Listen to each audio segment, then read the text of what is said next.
Alright, just a short trip to the 89,000 light seconds. Darn. Well, since I'm gonna be here a while, let's talk about what I think is Elite's biggest problem. So recently, Frontier announced that the Power Play update would be coming out in the summer of 2024, and there would be a brand new feature. So it's the perfect time to make some changes to the game. And so what is this issue that I think is so big? Well, I think that private groups and solo play are a problem. But why? Why are these a problem? So solo play and private groups can be a way to make sure you're safe from gankers and unfriendly players while still being able to play with your friends. They minimize risk. And so what's wrong with that? Well, they minimize risk. Solo players and private groups can affect the BGS and power play the same as open play. And this means you can effectively manipulate the galaxy without threat of everyone else that's in the galaxy. And yes, I know open is scary, but this is a part of what makes Elite Elite.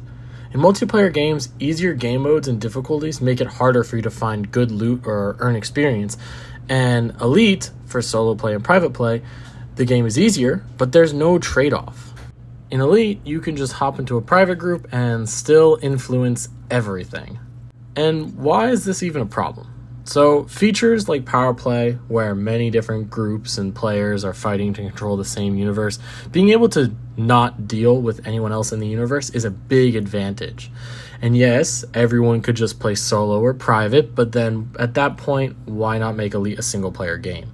Elite Dangerous is an MMO, and part of an MMO is the other people. So what should we do about this? Well, I don't think player groups should be removed because they can be a great way to meet up with your friends and do stupid things, like without having to worry about instancing or gankers if you're just trying to have fun.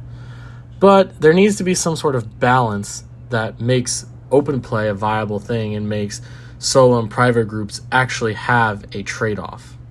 So private groups and solo play should receive a penalty for the BGS or power play that they do. So if you do 2 missions in private group, that is the same as doing 1 mission in open play, or a different balancing that would have to be worked out. But a trade-off would mean that you can still affect the galaxy in the relative safety of a private group, but there is a trade-off for this safety. This would allow groups like the Mobius PvE Mega Private Group to continue, but balance it against open play. And lastly, I'll give you an example of why this is an issue. A while ago, my faction made an attempt to take over our home system, and we began to rise in influence pretty steadily.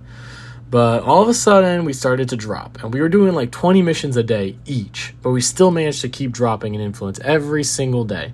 And we did not know why for the longest time. There was no one in open play, we could not see anyone, there was no signs players had been there. And finally, we learned that a private group faction that was near us had decided to work against us. We never saw them once, and yet they still managed to completely stop us dead in our tracks. And this is a story I've heard countless times across the community from both factions trying to take over their systems or individuals who just have a station that they like. And this is the perfect time for Frontier to balance these issues because the game is getting some updates and some changes. And this is, of course, my opinion, so feel free to tell me why you disagree or agree in the comments. And it looks like I've just made it to this station, so I will see you guys next time.